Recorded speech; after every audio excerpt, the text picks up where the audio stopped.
so sounds good. So Anyway, yeah. Oh, now from home, COVID time.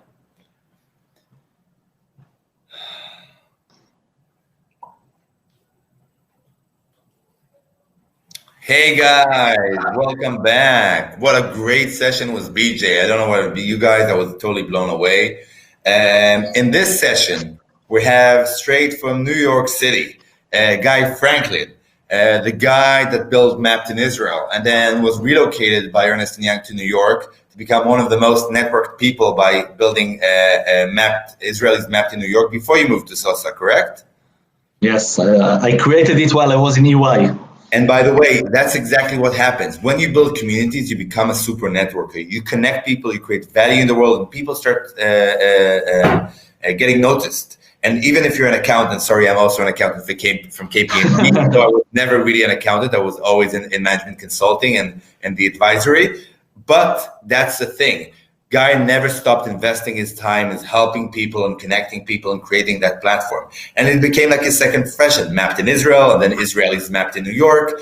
And now, finally, after building this awesome network, he's opening his own business based on that network, Israelis in New York. He's going to tell us a bit more about this new amazing venture he's starting now, already happening as we speak. And he's going to tell us about his way and how he started it and the idea, and he's going to give you all the key mastermind tips for building an amazing mapping, how to do it, how also probably to reach to the people, how to map, how to find the information you're looking for, and then in the end create this amazing network product that's easy to use. But even though it's out there and free, people still need Guy. Why do they need Guy? How will they use Guy? What's going to be Mapped in Israel? What's going to be the business model? I'm also interested in hearing that. I'm going to go backstage, not to interrupt Guy, but just before I'm going to backstage, we're going to see that the slide presentation works well. Let's see, downloads. Okay. I'm opening the slide and we're going to do a share screen.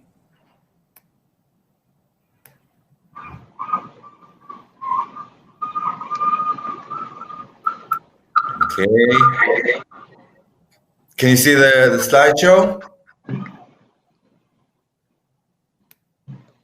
Oh, Guy? Yes. Is it presenting? Yes, so you can start from the beginning and we can kick it off. We're in the beginning. I just need to do present.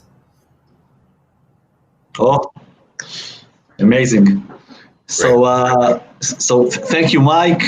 Oh, we don't see it now. I'm just going to hide myself before I put on the presentation again. Okay. Because I can't do both.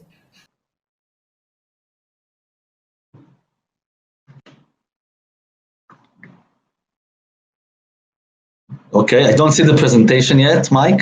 I see only myself. Oh, now it's good. Okay, so I'll tell you when to move the slides. So hi everyone, and I'm very happy to be here, and thank you, Mike and Ruth, for inviting me. I'll say that as Mike mentioned, my name is Guy Franklin, and I'm the founder and CEO of Israeli Mapped in New York. Mike, you can move forward with the slides to the next slide. And you can move another slide. Thank you. So my name is Guy Franklin. I relocated to New York 8 years ago. I studied in Tel Aviv University, accounting and law. And then, next slide, I started to work in EY as an accountant in Tel Aviv, dealing with hundreds of Israeli startups and public traded companies on NASDAQ. And then, after 7 years in EY in Tel Aviv, I had an amazing opportunity to relocate to EY in New York. And next slide. And basically, to be part of a group that will build like the startup group at EY. EY usually deal with big companies, big corporates, and the startups in EY in New York, it was an area that was neglected a little bit, as opposed to EY in Israel, that they are like dominating the market with startups. And in New York, when I joined EY and we started to build this practice of startups, I realized that there are so many startups in New York, not only Israelis, I'm talking in general. Mike, next slide. And just to give you an overall background on the startup ecosystem in New York before we drill down to the Israeli startup community and what actions I did, I just want to give you a very short the big picture, so you have the perspective on which community I build out of which network, etc. So in New York City, there are 9,000 startups. As you can see, 47 out of the Fortune 500 companies are based in New York City. New York City was chosen second year in a row as the first financial center in the world. Before that, it was London. And from the startup ecosystem, it's only second to Silicon Valley. There are over 70 angel investor networks in New York City. The largest one is the New York Angels with over 120 angel investors. On the other end, there are like 400 VCs. So it's a really vibrant ecosystem with a lot of players that together create this amazing tech ecosystem of New York City. And within all this, I joined EY, saw this ecosystem, and then I decided and I identified a trend that started back then around 6-7 years ago of Israeli startups that are expanding to New York from Israel. And I'm saying expanding because it's not that they are shut down their operations in Israel and move to New York. They have their base in Israel, and then one of the founders usually is relocate to New York to open the operations. And when I identified this trend, I thought to myself what to do with it. But before I'll tell you what I did with it, let's continue with this. So 9,000 startups in New York, and I want to connect it to these days and to the pandemic. So Mike, next slide, please. Yeah, and I'll take you 6 years after from the tech ecosystem. Once we'll finish with the tech ecosystem, we'll touch the community itself. So 6 years after, since Mayor de Blasio announced the possibility of a shutdown on March 17, it's clear, obviously, that the coronavirus has had a dramatic impact on the city's startup ecosystem. I would say that from the wholesale evaporation of entire companies to others who are fighting to survive or pivot their businesses. There are some that laying off employees. There's no doubt that the virus undoubtedly taking its toll. Next slide. Yeah, and the coronavirus is challenging the New York tech sector now, and I mentioned this to see how it relates to the community I'm dealing with and how we help them, especially in these thriving times. Next slide. So we see that from one hand, verticals like startups in retail, hospitality, travel, and entertainment are suffering a lot. And out of the 9,000 startups in New York City, around 3,000 startups are dealing with these verticals. Next slide. On the other end, as opposed to retail, entertainment, travel, we see some other verticals that are now even more successful and growing fast than before. For example, cybersecurity, because these days everyone, there is a vulnerability, people working from home, different processes, different IT infrastructure. So the requirements, the demand for solutions is higher. We can see just 6 examples out of many of companies that raised big financing rounds during the pandemic. The two on the left, on the upper side of the slide, I marked as Israeli Map to New York, 2 Israeli startups in New York. Axonios in March raised additional $58 million, and Semperis additional $40 million, and that's from the cybersecurity. Next slide, Mike. And in addition to these startups, also there was very successful IPO during the pandemic. One example is Lemonade, which is an Israeli startup that operating in New York. You can see the face of the 2 founders in the middle with the mask on their face during the opening bell of the IPO. Next slide. And the other 2 slides that are related to that is digital health. because digital health, as we can see, we are seeing an increased demand for digital and remote healthcare capabilities at a rapid pace on a global scale. And this pandemic, I think, will most probably be remembered as one of the major catalysts for the adoption of digital healthcare, and especially telemedicine technology. Next slide.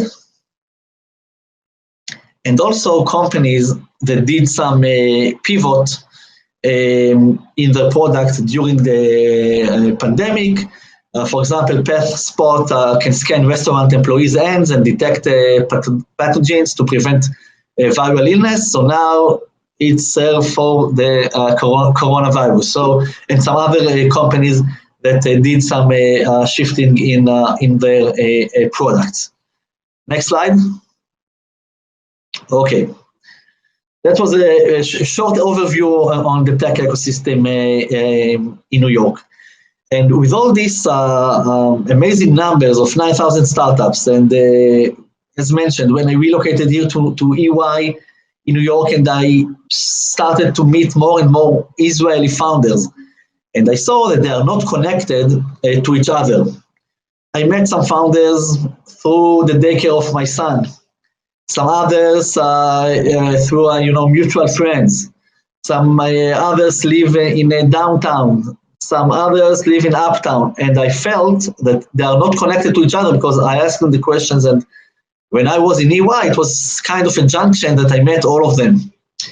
I even couldn't find like a list of Israeli startups in New York. If I Google it, the maximum I succeed to find is like 10 companies after I did a really like deep research. And I saw that more and more companies are coming. Next slide.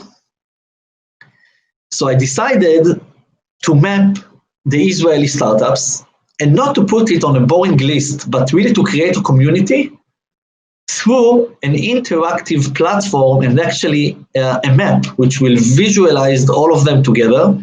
And I built israelimappedinNewYork.com. You can Google it.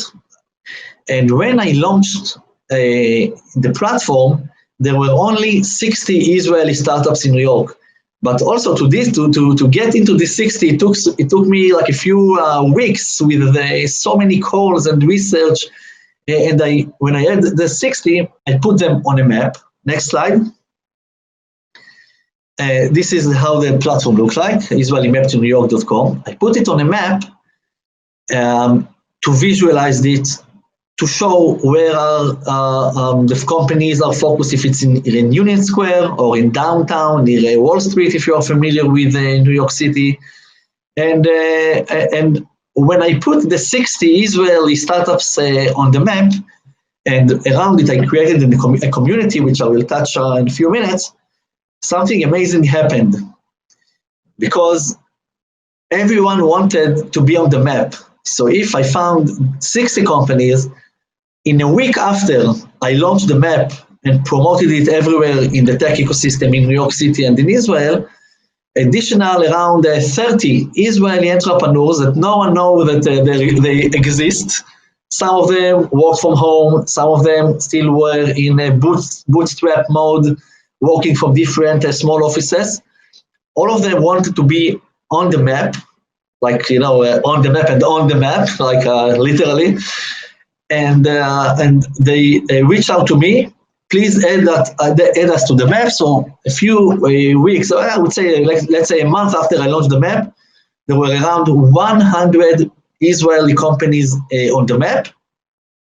And then everyone, after I launched the map and relocated to New York, almost the first thing they did was to reach out to me or to my team and to be asked to be added to the map, because they felt and they thought that by doing that, first, they will be part of a resource that everyone can use in Google and it can bring them value. But from the other end, can be connected to other entrepreneurs through the community I build behind this platform.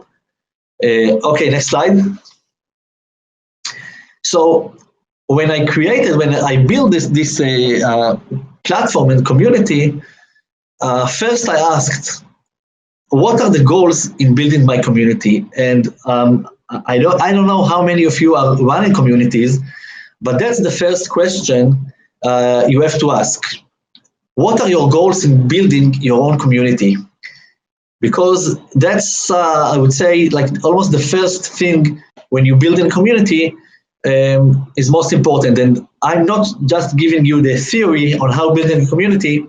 I will tell you in a minute how I did it in real world with Israeli Map New York, which includes today hundreds of founders, thousands of Israeli tech people in New York City, investors, service providers, talents, corporates, and so on. So it's a whole ecosystem under this community. Next slide. So the main goals of creating the startup community in New York, and each one of you should ask what are the goals in building your own community, and you can think about it now and maybe write it down so you'll have it like lessons learned from this workshop. So the main goals of creating the startup community in New York City, the first one was to show the Israeli tech success in New York to the world, to show that the Israeli tech ecosystem has roots not only in Israel, but has roots also in New York City. This will help to promote the Israeli innovation. I'm talking from the macro level, help the Israeli economy. It will create a good buzz on the Israeli innovation, and then it will help Israeli entrepreneurs when they are reaching out here to investors or to corporates mean clients, then people will be already aware of the Israel tech ecosystem and its strength in New York, and it will be easy to the entrepreneurs. It will open more doors to the Israeli entrepreneurs. That was the first goal.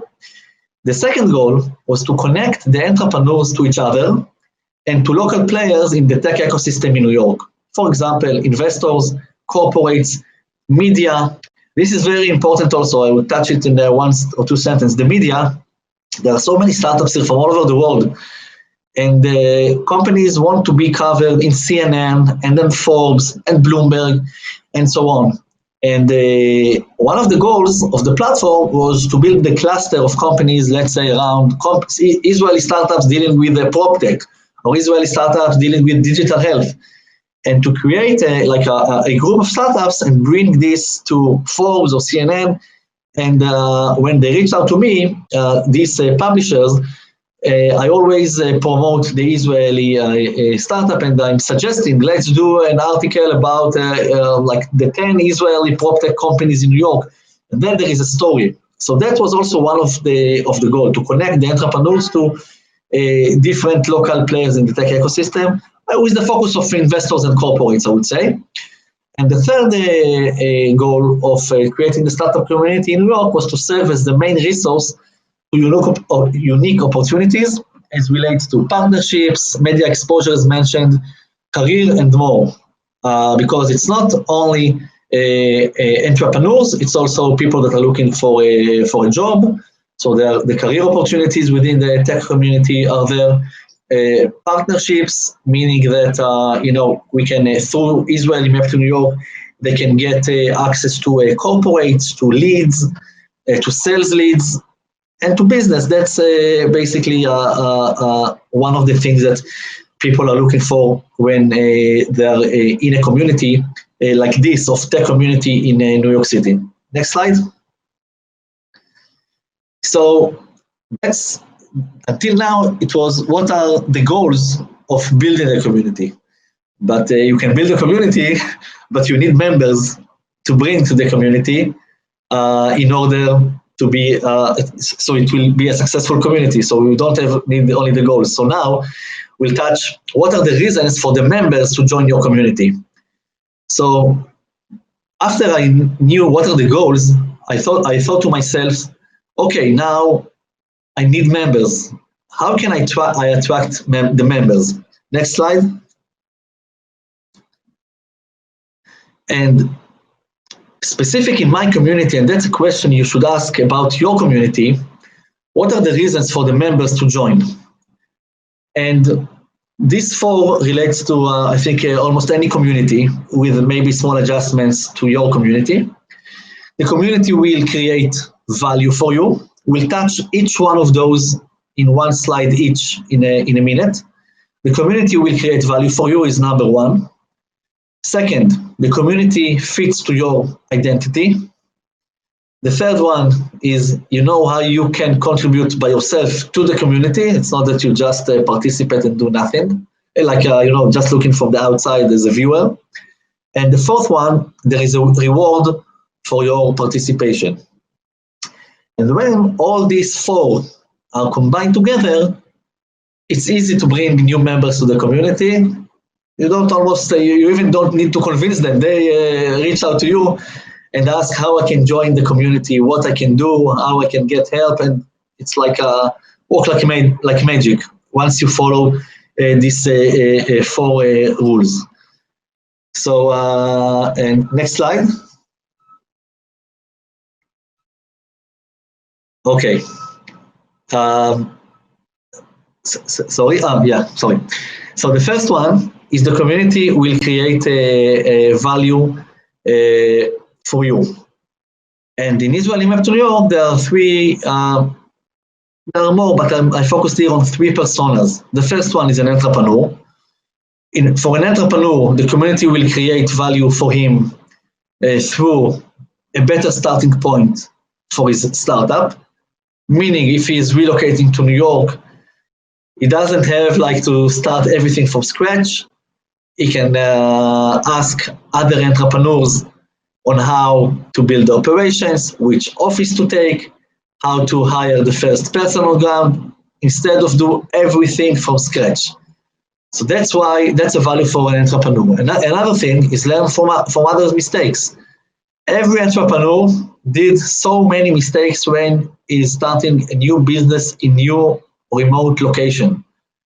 Why not to save these mistakes and ask other entrepreneurs what mistakes that they did, how to do it in the right way, and so on. That's another thing. And sales value in sales leads. At the end of the day, they are here for business, and if they will get sales leads directly or indirectly through being part of a community, this is the most, this is most powerful thing.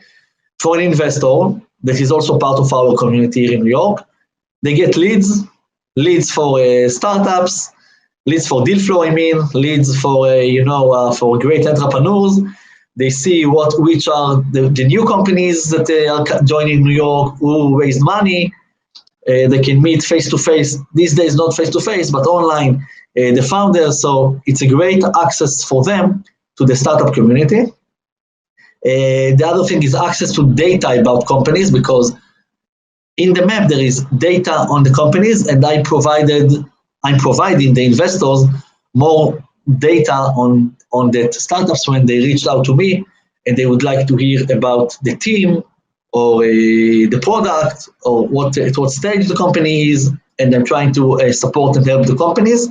That's from the investor side. And I would say from an Israeli tech person in New York that is working in any position from junior to CEO, it's to communicate with same-minded people like you from other companies that you can consult with, meet with, network, hang out, and whatever you think about. So it's so many things you can do together when you communicate with some other minded people from your own community when you don't meet them, if not through the platform.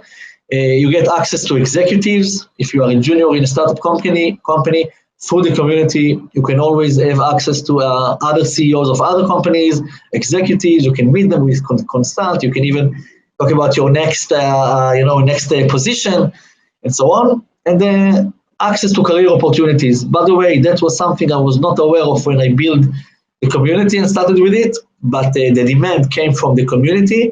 And I understand that so many people are using this database or this platform to find their new career opportunities. I would say that from, I don't know, I think that in other communities, it's not like the Israeli communities. Israeli tech people in New York City, most of them are looking to work for an Israeli startup. There are some that are looking to work, especially not for an Israeli startup, to get some more, exposure and some other from other entrepreneurs, but most of them are looking to work in Israeli startup, and this is a great resource for them. Next slide. The second reason to join the community was the community fits to your identity. So each one can find his place. A general audience, it's Israelis from the tech industry of New York, so they can group with each other. There is a founders group that I built together, so founders can meet with other founders every month or two. We used to do it in the physical world. Now we are doing it online, so it's good for them to meet other. Some of them they know, but every time there are new founders that they can meet. Investors group, it's the same. We have an investor group, and tech people that would like to collaborate with each other. That relates to the second reason to join a community, so you can find your place and it fits your identity. Next slide. You know how you can contribute. That's something I was also surprised when I built a community, because in my mind I thought that people are joining the community, most of them, in order to get something, not to give something. And I realized that even the most successful entrepreneurs that did an exit, one of them that did an exit of $800 million and one of them in $200 million, and they give specific examples, even though they reach out to me how we can help the new entrepreneurs, how we can help the community, how we can share from our experience, to teach others and to be like a role model for others. So how you can contribute, share your experience. You can become a mentor, like one-on-one, to if it's to students, to entrepreneurs, to other tech people from the ecosystem here.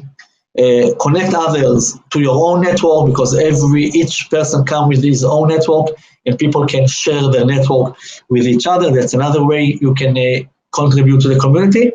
And the fourth item is attend meetings, because there are so many small events, small gatherings, meetings online that you can attend and basically talk with others and see what are their needs.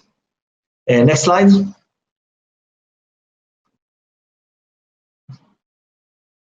Thank you. And the fourth tip of how to attract members and why they will join is that there is a reward for their participation. If it's intrinsic rewards, like motivate members to participate without any outside tangible returns, but it's increased their personal and professional profile. It's to help others. They feel connected to something larger than themselves. They feel heard, seen, and understood. So basically from this, what I learned is that a personal, when they feel better, that they contribute to something, this is an intrinsic reward, and this is the strongest reward that they can get. And they feel that they have a sense of freedom, accomplishment, and autonomy within the community. And these deep-seated feelings are essential to our humanity, and when you can appeal to these desires, you're building something of lasting value, as written below. So these four elements are how I built it here in New York, and I attracted the different stakeholders to join the community. Next slide. You can, next slide. Okay. So if we go back, as I mentioned, there were 60 Israeli startups in New York City in 2014. Next slide. And back then, there were a lot of B2C companies, business to consumer. There were so many apps. So this is examples of Israeli startups that back then dealing with apps. And today there is a shift to B2B, business to business, and mainly in cyber, fintech, insurtech. Next slide. So the platform is mapping the, I would say, the transition from B2C, as we saw, to B2B. And we saw a change in the recent, I would say, 2-3 years in the nature of entrepreneurs and the needs of the community. So if most of the entrepreneurs, if I'm touching the business side, until 3-4 years ago, wanted through the platform to get in touch with all the tech people in New York City, not Israelis, now, in the last 2 years, I saw a shift of most of the people in the community would like to be in touch with businesses, with B2B, with corporates. So I'll give you one example. You can move to the next slide. I can give you one example of what we did yesterday, for example, for our community, and then we'll continue here. There is a Kalkalist. Kalkalist is the largest business newspaper and business website in Israel, and they have each year a conference in New York City. This year, they reached out to us, to Israeli Map to New York, which basically, it's a platform in that community, and they wanted to partner with us in order to bring value to the Israeli startups. So they identified Israeli Map to New York as a strategic partner for the event. And what we did in the event, in the conference that was in the last 3 days until last night, what I did, and it relates to the new trend of the Israeli tech startups in New York, I brought in 12 large corporates from New York, like Morgan Stanley, American Express, Mastercard, Lockheed Martin, BNY Mellon, Bridgewater, Samsung, and the list is long, 12 corporates. And why I brought them? In order to bring value to the startups from our community. So around 40 startups that are targeting banks or like a hedge fund registered and meet with these 12 corporates. And believe me that this is the strongest thing that you can create for your community if you really create value in the most painful thing, which is here, it's to reach out to corporates, to potential clients that can bring you millions and maybe can lead to your next big round and big investments. So with this shift, we always hear what are the needs of the community. And as you saw, if it was apps and more B2C, which these big corporates don't help them, in recent years we saw a change and we act fast. And yesterday is only one example of many of the activities that we are doing here to promote the community. So if there were 60 Israeli startups in New York in 2014, today there are 350 Israeli startups in New York, and the number keeps growing even now within the pandemic because this is their go-to market, their investors are here, their clients are here, and they need to be here. Maybe it was slow a little bit during the last few months, but it's still with a growth in a growth stage.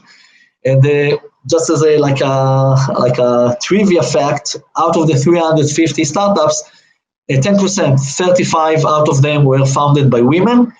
We are also promoting the female founders in New York City through different activities and exposure of them in different events and exposures in the media. And we also created a sub map, I would say, which map only the Israeli female founders in order for the publishers here to write about it and embed the map so it promotes the Israeli women founders in New York City. Next slide. So the shift was from apps to B2B. Cybersecurity is strong with companies like Axonios, Firedome. Firedome was also one of the co-founders.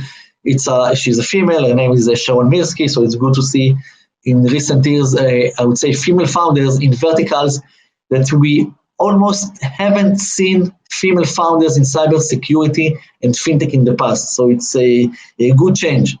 And the third one is Simplify. There are some ed tech companies, also B2B, with the leading two, which is Tabula and Outbrain. and also Conatics, and shared economy, which I'm sure that you're familiar most with these three companies and not the one above, because they are targeting businesses and companies, and these three are targeting consumers. So Via, if you live in New York, you take a ride instead of a yellow taxi, you take Via, which is a share ride app. WeWork, which I'm sure everyone is familiar with it, or Fiverr, which you can consume services from small businesses to fit your needs. Next slide.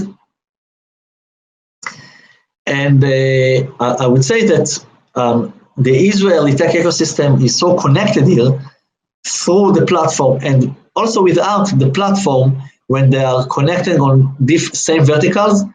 And I would say that due to their connectivity and access to investors through Israeli Map to New York and through the network of investors, Israeli startups in New York raised over $1 billion since the pandemic started. Actually, this is from the beginning of the year, but $1 billion is also from the beginning of the pandemic. So it's a huge success for the community.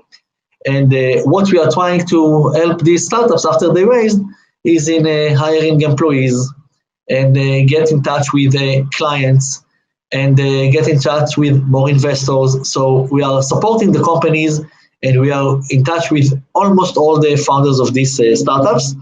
So there is a very strong community. I wanted to show this slide as opposed to the first slide that we show a downturn in investments in New York City during the pandemic. But I would say that the Israeli startup community, especially in cyber and fintech and B2B, is thriving. Most of the companies that you see here are from cyber or fintech, and the others, one is in marketing intelligence, another one in big data and analytics, another one is a share ride app, Via, that we saw before, but most of them is fintech and cyber security.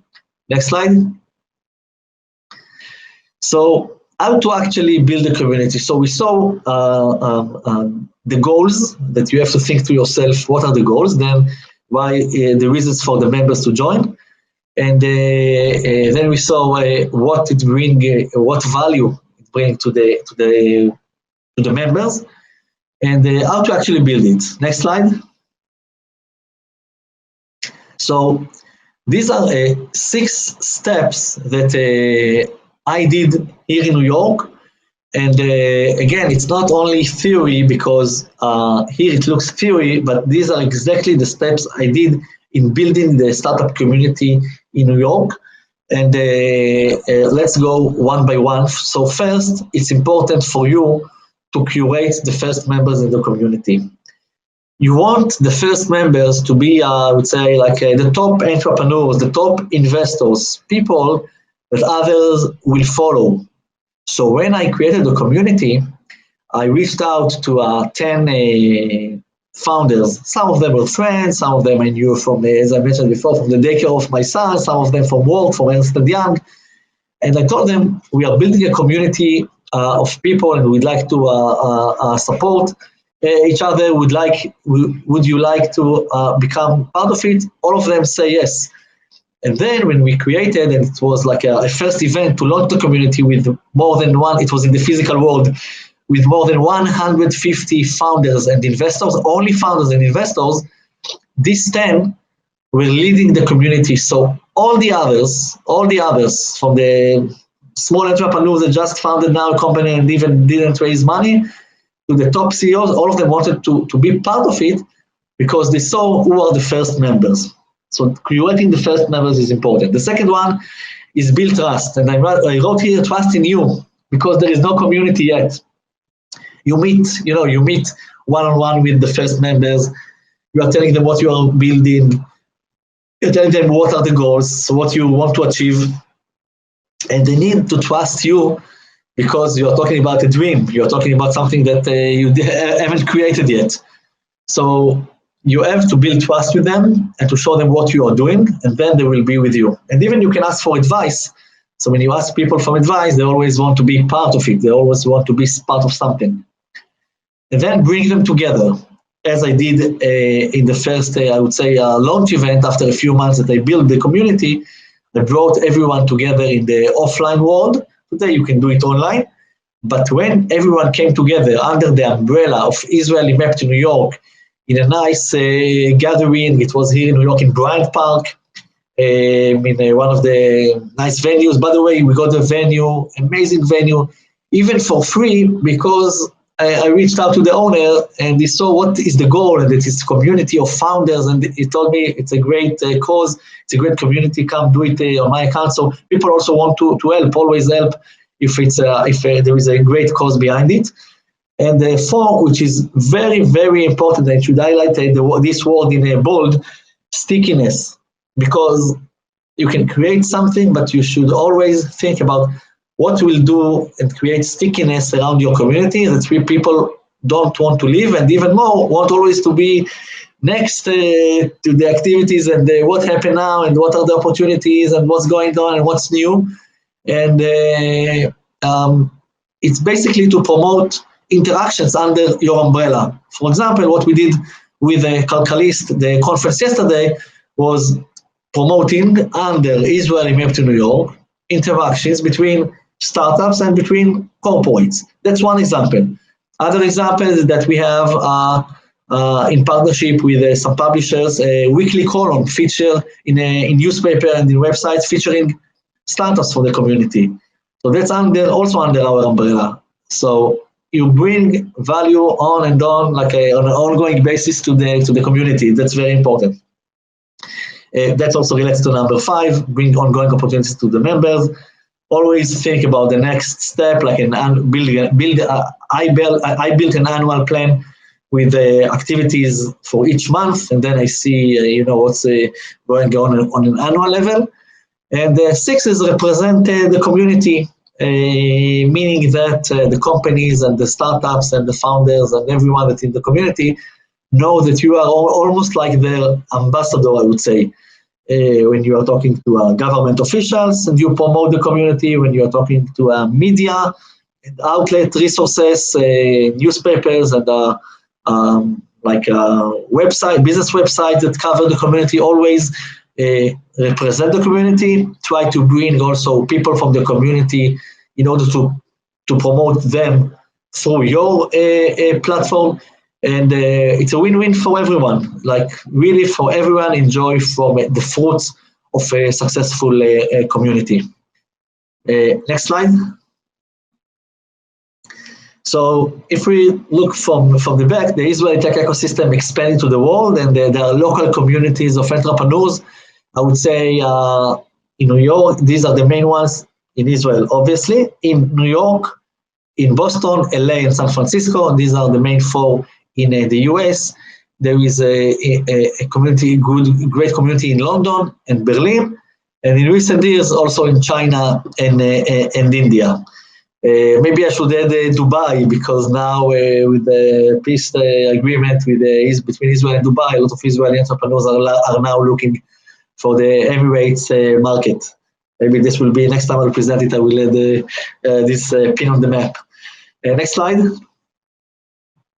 So what's the time now? 10:50, so it's good. We have 10 minutes for Q&A. So just to summarize, and there are so many things during the way, and I'm inviting all of you to reach out to me if you have any questions or any, you want to brainstorm, or you want to collaborate for anything you want, feel free to reach out to me. I'll be happy to help and talk. So to summarize what we discussed. So first, behind the scene, I would say, before you build a community, you have to ask yourself, what are your goals in building your own community? After you have the goals, from the other end, next slide, you have to ask, what are the reasons for members to join your community? And here it's the 4 items that I wrote to you in theory, but I followed each one of them and implemented 100% in each one of them, and that's what helped me to build a strong community here in New York. And after you have the goals and the reasons to join, next slide, how to actually build it. Then you have to drill down to the action items. If it's creating events, creating the different groups that I showed you before, creating some business opportunities through different channels, creating exposure to the members in your community, and always think about something that will be different from the thing you did last month. But on an annual, if you have like an annual timeline, you continue on creating a value to the community, and that's the easiest way to bring and attract more members to the community through stickiness around the activities that you are doing. Next slide. Yes, questions? Anyone? So thank you for joining first, and thank you again, Mike and the team. And there are like 9 minutes if you have any questions, or Mike, if you want to ask something. First of all, it's such an amazing journey, and it's so crazy how it was in the beginning. By the way, I maybe missed, you didn't speak about Ben Lang, right? Yeah. So I wanted to correct you basically when you were talking at the beginning. Mapped in Israel, it's a venture that was founded in Israel, not Israeli Mapped in Europe, what we discussed today. Mapped in Israel is a venture that was founded by Ben Lang. Exactly. Yes, and then I joined him as general manager to run it and operate it when he founded his own startup and stepped back from Mapped in Israel, and now he's doing great things in other things. Yes, exactly. But he's head of community in Ocean. Yeah. Yes, I think there's a few changes, but he did great things then. But he saw also what I did with Israeli Mapped in New York, and when he went to his own venture, he asked me, take Mapped in Israel as well and operate it. So that's something not related to Israeli Mapped in New York, but we talked today about the specific community in New York City. So that's amazing. Even said you were nominated, I don't remember if it was from Forbes or something, like in the 10 most connected Israelis in the United States was Michael Eisenberg and Yasmin Lukács, the founder of Icon, and it's all little Guy Franklin that came from EY, studied, and what you built, the network you built is so amazing. And I loved how you simplified it and did an amazing presentation, especially for us, and broke all your knowledge into a masterclass. So Guy, I want to thank you so much. Thank you so much for that. It was really great. So can you tell us about your roadmap? What's going to be your next stage? When are you going to start working with startups? Yeah, sure. So I just finished my role at SOSA. SOSA is an amazing concept of an open innovation platform connecting between corporates and startups. So I was the managing director of SOSA here in New York. I finished my role like a few weeks ago. And now, because I built this Israeli Mapped in New York, which I built it when I was in EY as an hobby, I would say almost, the stickiness and I would say the demand that is coming from so many entities, if it's banks, if it's law firms, accounting firms from one end, from the other end, entrepreneurs, investors, all of them reach out to me, and especially since the pandemic started, there is a huge demand because they cannot meet offline, they cannot fly to New York, and they saw Israeli Mapped in New York as something that is in the junction and can help them. So now, in Israeli Mapped in New York, and I just launched it like 2 days ago, I'm doing two main things. In addition to the map and the community, I build next to it, I would say like services that I'm doing currently by myself with the help of two people.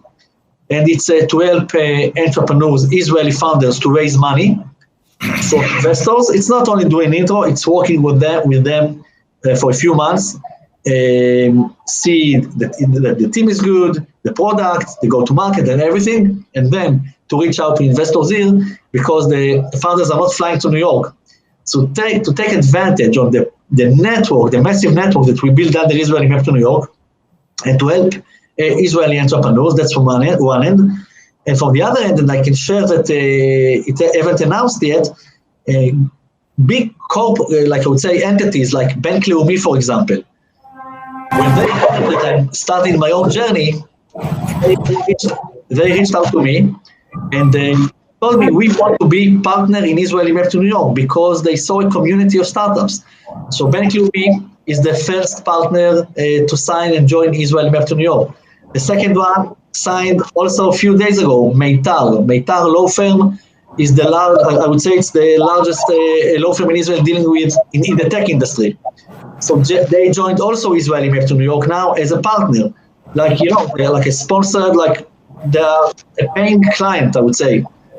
Because they saw the strength of the community. So this is something I haven't touched in a presentation, but if you have a strong community, you can always think about a business model behind it and even generate money, which is not a bad word. Although, again, I created the community without any intention. I created it while I was accountant in EY, I had a good salary, everything was good. I built it for the community, and then when companies reached out to me and wanted to put money, I told them, no, it's for free, for everyone, I'm promoting it, I don't need it now, I don't need it as well, but I want to take it to the next level, the platform, and that's why I'm using the budget to take it to the next level, meaning to have some online features that will connect the community more than before. So by the way, that's the goal. I'm the biggest advocate for monetizing. We have today at 8 o'clock a session with Gali Meiri that founded the startup Commonetize. Do you know Commonetize? Yeah, I heard about them, but I'm not so familiar, actually. So I really recommend, I know you're a busy guy, but join her workshop. She's going to talk about monetizing communities and about her platform. Maybe it's even relevant for Mapped in Israelis Mapped in New York. It's like, I think it's free and you just pay for, if you monetize the platform, then you only pay a fee from monetized activities on the platform. So it's a brilliant business model. And her story, by the way, is she built a community for free for 4 years that helped. It's called Tasiya.com, which is like theindustry.com, which helped the industry of the movies and screenwriters and stuff like that finding jobs. And then after 4 years, says, okay, I need to have a sustainable model because I want to make it my full-time job. Like Secret Tel Aviv was 4 years as just a community, and then Johnny took it and monetized it. And then after 10 years of running it and making okay money out of it, having actually a really nice salary out of it, she said, why don't I just take my monetizing model and create a platform that people that have already a community can just take the monetized part and separate it and do all the monetized part on that platform. And what I want to say is, listen, the great thing is, if your community is great, and you're like Guy and you do something out of, are willing to do something good, it explodes. And when it explodes, the only way to maintain it and make it sustainable is get budget, is get money, because you have to put time on it and you have to put food on the table. So it's either, and I know people who just close their communities. There's a lot of stories.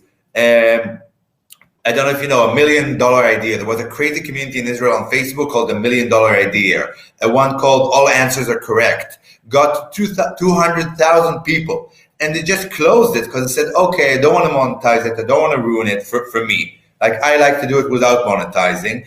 And people love being in those communities, and they closed it because they didn't monetize. So if you love a community, it creates value for you. If it's fun, if it's connections, we call it the utility model. If it answers one of your utilities, why not make people pay for it in different ways? But I want to ask you if it's okay.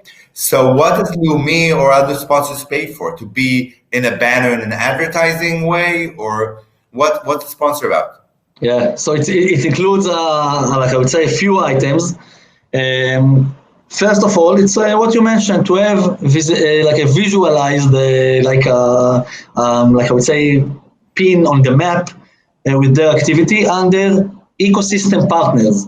Mm-hmm. They want the startup community to be aware of that they are, I would say, contributing and supporting the community. Even not related to business yet. Of course, at the end of the day, they would like to have business, it's okay. But they want to show support in the Israeli startup ecosystem in New York City. That's one goal that is important for them. They know that the business will follow. In addition,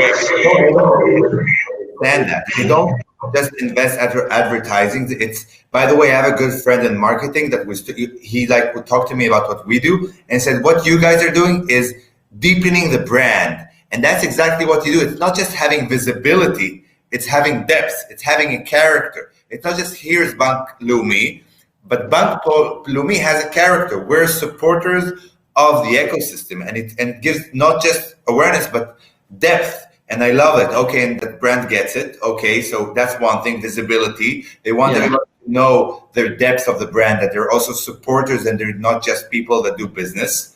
Exactly. And the second thing, and we are not trying, to sell their services, not them specific, in any partner, but how they get in touch with the entrepreneurs. They bring content and value, not from the banking side. They are very big in the US. They work with, I think, like 70% of the startup community work with them here in New York. So they can create and bring so much value to the companies. For example, I'll give you one example. Companies are relocating from Israel to New York. So through Israeli Map to New York, we can offer a landing package, I would say, for these entrepreneurs. So they reach out to Israeli Map to New York, and I tell them, you can focus on your business. You need a bank account? Okay, maybe Leumi, not forcing anyone. Law firm? This is a law firm. You need to open an office? That's an office. You need an HR? That's an HR. That's a marketing. And we'll build a package that is a win-win for everyone. So that's something also the partners want to achieve, and we are not forcing anyone. That's only an offer that is amazing for companies that are within our community, because the partners are understanding the value of the community, and they offer things to startups that come through Israel and back to New York that you will not find anywhere, by far. And that's also something that they want to achieve, to help, and at the end of the day, they want to get business, and it's okay, but we are doing it through soft activities, I would say. I like it. I love it. That we know that it's valuable to support a community and support the ecosystem. And it's really important because the way we explain it, it's like if startups were the grass and the rabbits that eat the grass, and the money's the grass or something, and the foxes are the VCs or service providers or people who feed on startups, they have to invest in creating more grass and more opportunities, more things in order to have more rabbits, what we call the startups, and feed the ecosystem and make it grow. And that's an amazing understanding. They have to invest in building the infrastructures of the ecosystem. So Guy, thank you so much, and really a lot of best of luck with your new venture, and keep helping us grow and be the #2 country in the NASDAQ doing IPOs. And go on, Guy. Great. We'll be in touch. Thank you, Mike. Thank you for having me. It was great. Would you be kind enough to go for like 5 minutes to the lounge and be there if somebody wants to ask you another question? Yeah, of course. I just have to press the lounge, right? Great. So I'm going to end the session, and then you can move to the lounge. And if 5 minutes nobody joins, so guys, you missed out on Guy. He takes a lot of money now to help people. So not too much. Like it's worth it, but you'll get him for free if you go the next 5 minutes to the lounge. So bye, guys. Bye, Guy. Bye. Thank you, Mike. Thanks. Bye.